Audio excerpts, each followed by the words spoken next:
Hello my great people.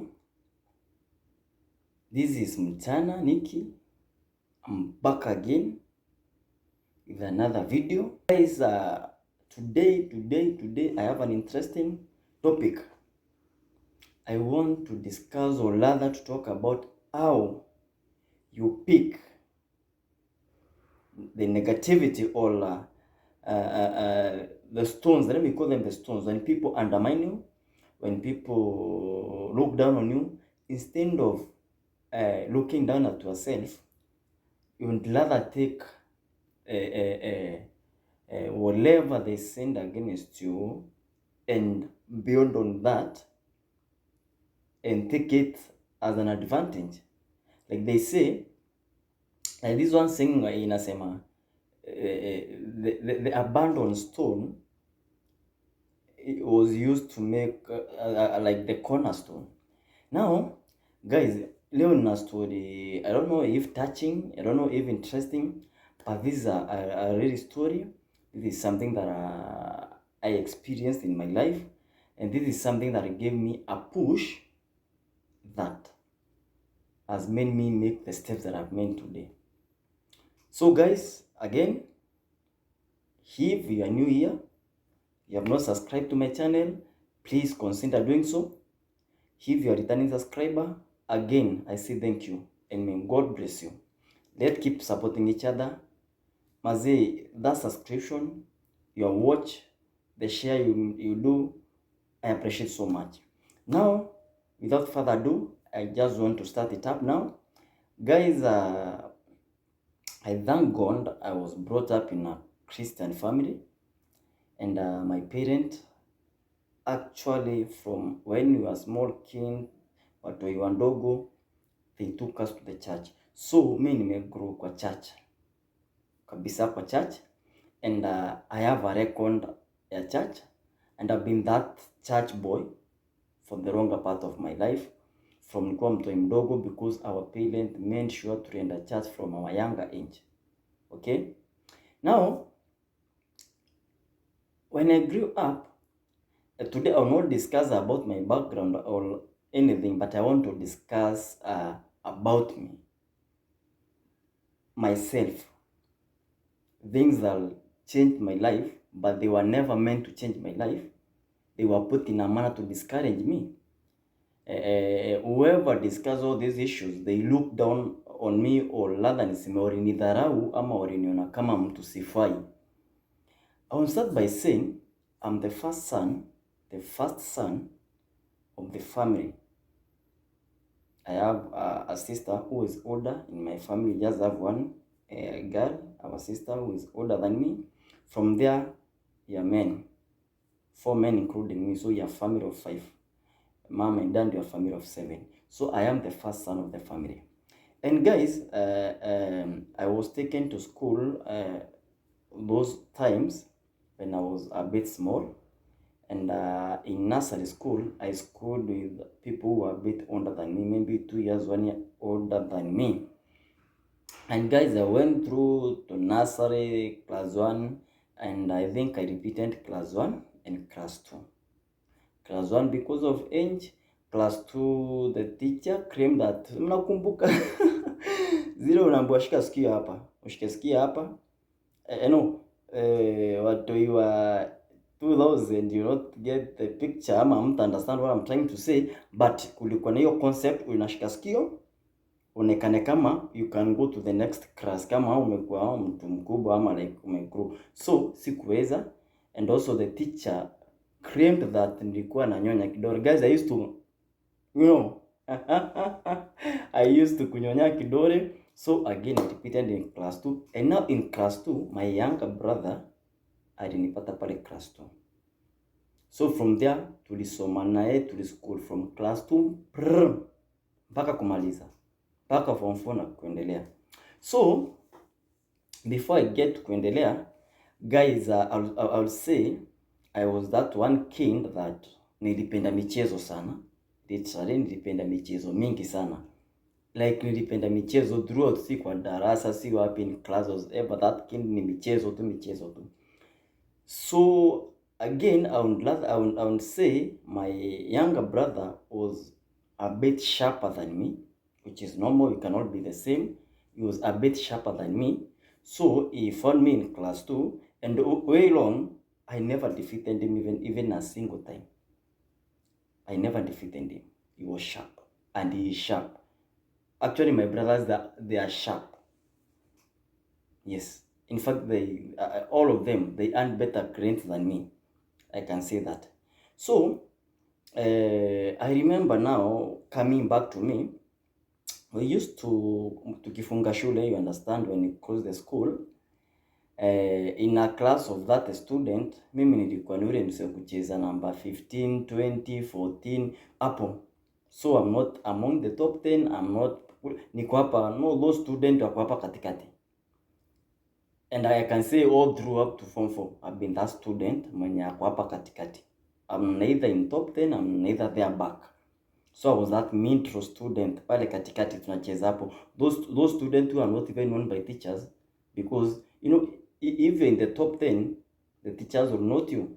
If you are pale mwisho, they will still note you because anasema uko serious. So me, I was that student hapa katikati. Now I used to remember, I think this was in class, from class 3, 4, I used to end my report form tukifunga shule, because my bro would be number 3, number 4, number 5 there, and a cousin of mine, whom I will not mention the name, they used to appear there top 10. Let me just say top 10, whichever number, but they are top 10. And me, I'm there now back number 14, 15, 17, you know, I was just there. So tukifunga shule, for them, they're happy, they are number 5, number 4, number 3. I used to feel bad because somehow wangenicheka. Let me see that. They would make fun, and nilikuwa naficha report form yangu, naikunja vizuri, naificha kwa vitabu. Then before tufike home, we used to pass through my auntie's place, sister to my dad. Alikuwa ameoreka ng'ambo hiyo ingine sasa ya mto. So from school tutapita kwake, then we cross and go the other side home. So tukifika pale, actually they were the first people to remove their report form and give to my aunties and our cousins who are bigger than me. And for me, I'm just remaining quiet because I'm not willing to give out my report form. And it's now that I understand, not necessarily because I failed, but it's because there was that fear they are in top 10 and I'm there. So, and the way they used to put it, and I understood. By then, I cannot blame them. We are children, and you know, vina watoi wanajokiana, wewe ulikuwa number 15, you know. So I used to feel bad, kind of. And ningeficha. So wana insist, wewe toa report form yako, pena report form yako. And I would give it, but crying, you know, nikilia. Because I feel like, you know, I don't know how I'm going to put it, but I would give it, but nikilia. And we went on like this, and I remember in class 5, our parents decided to take us to a boarding school. And I believe mostly because of me. They did that purposely. I may say that because of me, because they realized with zile michezo nilikuwa nazo shule ndugu yangu. I was never serious, let me say that. Nimewaambia ni kule mtoini mambo, michezo huku kule mambo mingi. But ukikuja kwa hizi activities za nini, mtana ndio soloist pale nini. But now my mom maybe felt, the way I think today, though I've never talked to her or asked her the reason, I think she felt it would be better for me, for us to go to a boarding school, penye ile freedom kidogo imepunguzwa. And so you are taken to a boarding school, one famous school in Meru is called Bishop Rawimadhu, or the alumni of Bishop Rawimadhu. I greet you if you are watching my videos. So you are taken there, and now one thing that I remember, and that made me realize that actually that some people felt I was not worthy. When you were taken to this boarding school, and by then I will say, if you are in a boarding school back in 2000, 1990s, 2000, 2001, my friend, you are considered to be coming from a dynasty family, because I don't know where you come from, but penye nimetoka, watu walikuwa boarding school, they were feared, waliogopwa. Because hao ndio wale watu wangetoka shule wanakuja Kishagi, wanaongea Kiswahili fluent, you get it. Mko na misamiati and so forth, so mliogopwa. So, tulipopelekwa boarding school, a relative that I will not mention alisema, si hata kama umepelekwa boarding school, watashindwa na huyu mtoto wangu anasoma hapa private public schools, especially Nick is a fool. You know, in Kimeru, care. You know, in Kimeru they call it care, a fool, someone who cannot get anything. You know, so that thing iliniguza sana, but I remember that time I was in class 7 and ninge understand vitu mingi sana. Actually, ningeweza understand a lot of things. Ninge understand vitu mingi sana. This issue iliniuma sana and I felt kind of pain. Why should you refer to me like a fool or illiterate? Let me say it. No, it's not a fool. Illiterate. You know, someone who cannot understand anything. You get it?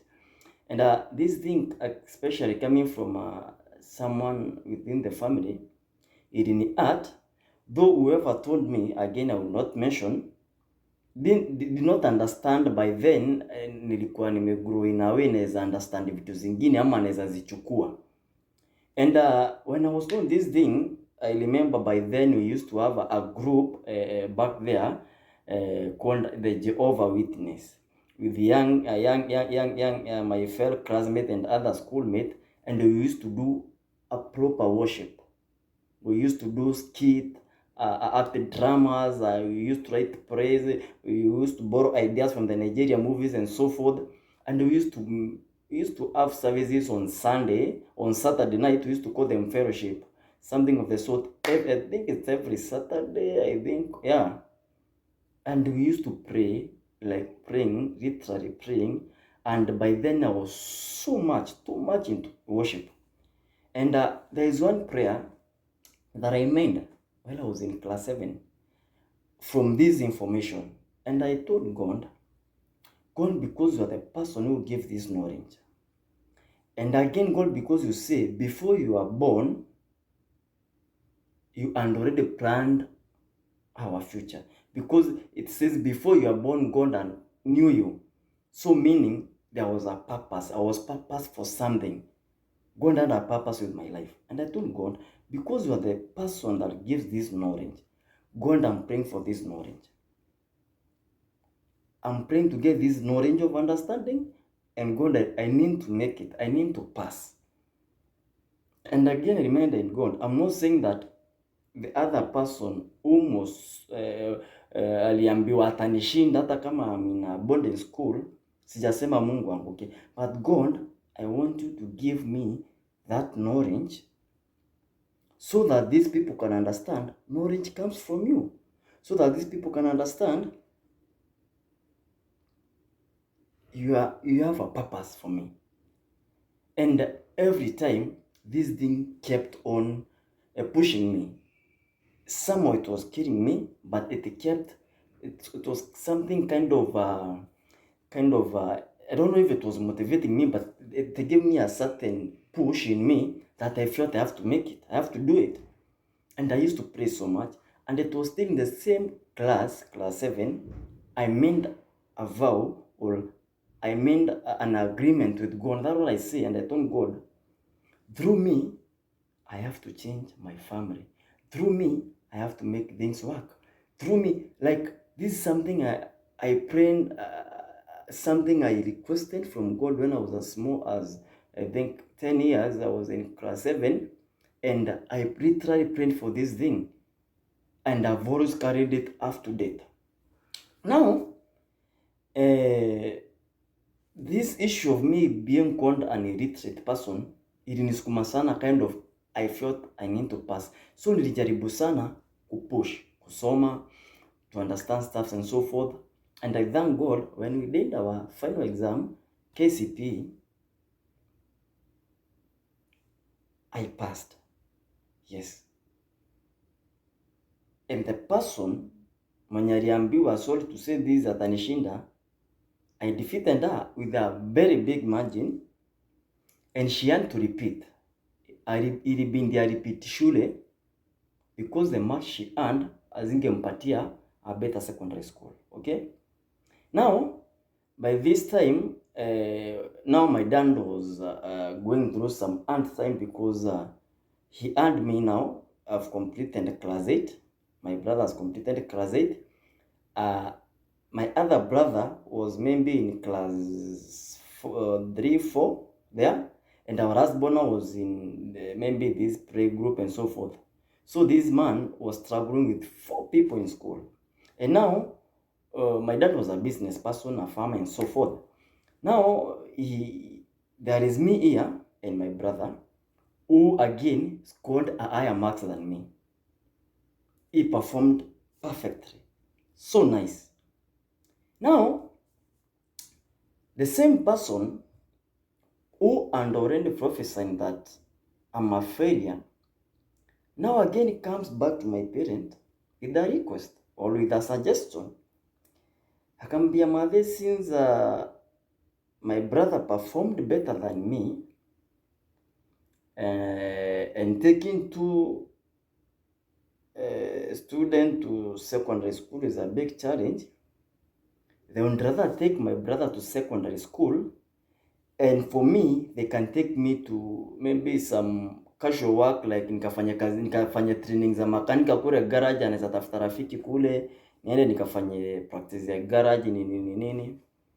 And my mom told her, if you really care about me, or you are so concerned about how I'm going to struggle with these 2 guys in secondary school, of which I'm sure Nick never failed. He passed. Because out of the possible 500, he had more than half of that marks. Okay? Let's say in percentage, you can say he had 70% out of 100. So 70%, and he has been called in 3 schools. Those who come to me, they know a school by the name Kaveri High School. It's a nice school.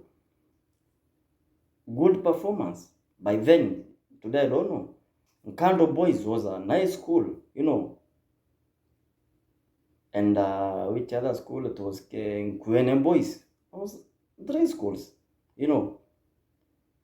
So my mom asked her, kama kweli unafeel niko na mzigo hapa, why can't you ile do ulikuwa upeleke na mtoto wako shule kwa sababu umedecide arudie, why can't you give me that cash niongeze pale niwapeleke shule? And she give whatever excuse she give. And my mom told her, no, I will make sure these guys, I will give them education. My father said the same thing. And I thank God, people, if my dad or my mom or whoever was like, oh, kweli, kuliko tuteseke, you know, guys, I would not have seen the doors of high school. And I thank God he gave me wazazi wanapenda masomo. I thank God on that part. And the reason I still feel that thing and still I'm sharing it is because I keep asking myself, what if madhe alikuwa madando alikuwa ni wale wazazi wa kusikiza, waone kweli kuliko tujisumbue, acha msaende akapige tu kazi za mikono. Now guys, we went through high school and tukamaliza form 4, we did an exam, I still passed. And again my brother earned better grades than me, and we all wanted to go to college. But I remember now, before the plan to go to college and so forth, we had to wait for 1 year ndio to join college the following year. Bahati mzuri nikabahatika, I found myself a job with a private primary school as a teacher. Shule kule pande za Timau na Nyuki inaitwa Ans Junior Academy.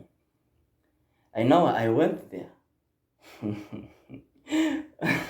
And guys, now the same person, because I believe in this one, I will say this before I continue. Trust me, in the process of your life, the devil or the enemy has the power or the potential to understand someone who has been meant for greatness. Shetani akona uwezo kuona potential. So sometimes I feel the reason these people fought me like this guy was they were always after my life. They had seen something in me. Now, the same person now, when she trying to gather some information, msee after shule ameenda wapi? And akaambia msee alipata kazi na shule fulani, akasema can that guy really teach anyone? Can he really teach anyone? That guy is not working as a teacher. Msee lazima ameajiriwa kwa shamba. Na Timau na Nyuki kuna mashamba mingi za wazungu. Huyu jamani shamba za wazungu anafanya kazi kule na kukata maua and so forth. And that passed anyway. And I thank God the reason I've shared this story is not to discuss about this person, but I want to discuss what was going around changed my thinking. It kept pushing me, and I kept believing that there is something in me that is so important, there is some power in me that is so strong that these people can see. And I wanted to stand strong and prove I'm capable, and prove I can change things, and prove God had a purpose for me. No, all this stuff gave me some courage in life. And this is the reason today now I'm talking or I'm sharing this story, that the negativity ama hizo vitu merushiwa ama the prophecy which has been prophesied upon you hata before ujijue, usikubali kudrag down, usikubali kuvute nyuma, usikubali ikufunge macho, because at times tunajipata you want to achieve something, you are fighting, but kuna wasi hapa wanakuonyesha iwezekani. Your fathers and your forefathers tried but it cannot work. Kuna wame kuonyesha wewe it's not your thing. Kuna watu walikudiscriminate, kuna watu walikudharau. What I'm trying to say, don't allow those things to come into an end in a negative way, kwa sababu zitakudrag. Don't believe in what people are saying about you. All the negativity they try to push on you, take it. Use it like now the pushing power inakusukuma to achieve, to prove to them, to the world, that our destiny is in the hands of God. You get? So, hizi issue zote zilinipatia courage in life, and nikagrow nikuwa purposed. I'm going to achieve whichever way, regardless I'm not stealing. Whichever way, I'm going to make it. And that's why in my entire life, the word pride does not exist in my mind. I can do all sorts of things, anything humanly possible, not killing, not something that which is not godly, to make a life. I fought my way with something at the back of my mind. There are people who see me as a failure. You know, and to cut the long story short, where I am today, the far I am today, I just say hallelujah. I just say thank you God. The far I am today. And sometimes I believe vitu zingine zikihappen kwa life yako, don't just complain. Because sometimes I believe every time when I try to think of this story is the reason I am where I am today. Because those things kept pushing me. You know, zilikuwa zikinisukuma sana. When I was young, they used to kill me because hizi vitu zilisema when I was just a small child. Zingine zimesema niko class 7. Class 7 was just a small child. Zingine zinasema high school I'm still a youth, a small person. But I thank God, I transformed all this discouragement, madharau, and I decided to make sure they will not drag me down. You know, and anytime when I'm doing something, these things keeps knocking at my end. Remind them your destiny is in the hands of God. Destiny yako iko kwa mikono za Mungu. Anytime I want to achieve anything, anytime I'm pursuing anything, These things keeps pushing me. Huwa zinanisukuma. Go man, push, make it. And I'm telling you, people, many of us, we lose it because we want to accept, or we want to allow what people think about us, and we want to believe that's how it is. Don't sit down somewhere and cry because someone alisema hivi na hivi na hivi, sababu mtu alisema, and all those kind of stuff. Like, people wamekufanya wewe like haufai, wewe ni kiumbe dhaifu. Don't allow yourself to fit there. You have to stand and only focus on only one person that matters. Na huyu msee ndiye anajua, na huyu msee alikuchagua. They say when a man releases sperm, they say it's in millions, but he decided to pick you because he had a purpose with your life. And you are failing because we have accepted. Devil, what people don't understand, is a spirit. It's not an obstacle. It's a spirit that go in a room everywhere, ikitafuta mahali pa kusettle. And don't forget, the angel of darkness was once the angels of God. And they also have the power to see potential. They have the power to see success. They have the power to see someone who will go far. They have the power to see a star. They have it.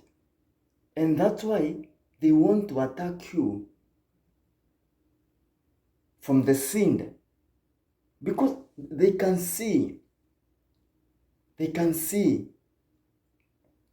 And that's why they use someone to come in a way to pull you down. That's what I'm saying. There are many things, there are many stuff that will happen in your life. But I want you to remember, they doesn't own the key to your success. They doesn't own the key to your progress. Because as I say, I've always said, and I always believe, the only thing in between you and your progress, it's you. The only obstacle, what I mean, the only obstacle between you and your success, between you and your greatness, between you and that one thing that you want to achieve so much, it's you. You're the only person who can stop yourself from achieving whatever you want. Nobody else. I want to speak to someone who has been looked down at, ukadharauliwa, ukaonyeshwa dharau, ukaonyeshwa ni mnyonge, pia ukajidharau sasa, ukajiweka mahali sasa, ukajikunja, mimi sifai. I won't talk to that person. You are seated there. You are young, old, or whichever age you are. Kuna mahali watu wamekudhalilisha kabisa. Mandugu, ndanda zako, maybe pia wazazi, pia majirani. Don't sit down and now feel, okay, mimi basi siwezi. Okay, I can't do it. They have said it. No. Don't you ever decide anyone. Don't you ever allow, anyone to decide your future. Because your future, your destiny, it's in the hands of God. It's now upon you to take it, to play your part, do your part, fight your war. Because I believe what people think about me is none of my business. Sure, guys, what people think about you, it's them thinking. Because there's a difference between thinking and knowing. For them, they think, and people can think anything. So whatever they think is none of your business. Whatever you think about me is none of my business. What matters is what I know about myself. Because there's a difference between knowledge and thinking. Thinking you are not sure. It's a guesswork. Then why should you be worried over someone who is guessing? They're thinking, and they're entitled to their own thinking. You get it? That's what I'm saying. You know yourself. And that's why God gave us conscience. And with conscience, there will be judgment. I don't want to go into preaching, but I'm a good preacher also. That's why you have conscience, because you can never lie to your conscience. Naweza kudanganya, but you can never lie to your conscience. That's what I'm saying. Don't you ever make yourself to be disrupted, discouraged, stopped by what people think. Because thinking is guessing. I think this and this. You think. You don't know. But for you, you know. You know. So guys, I will tell you, when I grew up, all these things, some people may not feel it, but they were haunting me. That fact of being made feel like I'm less a human being, like I'm not worthy, like I'm not, But I turned all this negativity into positivity. And I made sure, I promised myself, because the best thing you can do to yourself is promising yourself, I will never let this and this and this and this disrupt me. Making a promise to yourself. And that's what I made. I did. I made a promise to myself. And then I placed my ideas, my agenda. God, this is what I'm praying for. Okay, nimeambiwa siwezi, but I'm saying naweza, because you had a plan for me. You did not just bring me down here to be a failure. You did not just choose me out of the million sperms to be a useless person. And I came to understand the only thing I needed is to just have a positive mind. Second thing is to be wise.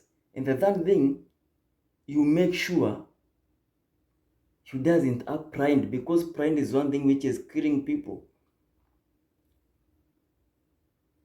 So guys, every day, try to take those stones thrown at you, I'll call them today stones, zieke pale. Tumia kama kokoto kwa nyumba, piga nyumba plaster, piga nyumba floor. The stones they throw at you, zieke pale chini, piga nyumba floor, weka tiles, and life moves on. So guys, that was what I wanted to share with you today. And I just wanted to speak to someone who is out there going through stress. There is something you're trying to achieve in life. People have discouraged you. Watu wamekuongelea vibaya, watu wamekuonyesha vile uwezi, vile ufai. Like, you are in that state of people, like that's one thing. People wamekufanya, wakakupull down, wakakuonyesha wewe ni mdhaifu. I want to speak to you today. Nataka nikwambie hivi leo, don't allow anyone to drag you backward, because no man owns a key for anyone in this world. Be prayerful. Make a decision with yourself. Use all the stuff they push to you to make stairs to push on. Lastly, I want to remind you once again, when you see them fighting you, they have seen the potential in you. They have seen the power in you. They have seen the greatness in you. They know, and they are sure, and they are not guessing. You are going to turn things the right way. You are going to make great things in your life. That was my story. I'm happy I've shared this one, because I feel it will help someone. Maybe there is someone struggling somewhere, because sometimes these harsh things will come from the people you love, relatives, family, not from far.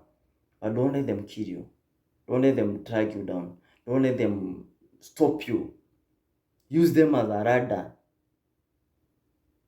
Use them as a radar. Okay guys, that's been lovely time sharing this wherever you are. Nawapenda sana. And once again, if you have not subscribed to this channel, please consider doing so. Tap the notification bell so that anytime I post my videos, you are going to be the first person to receive the notification.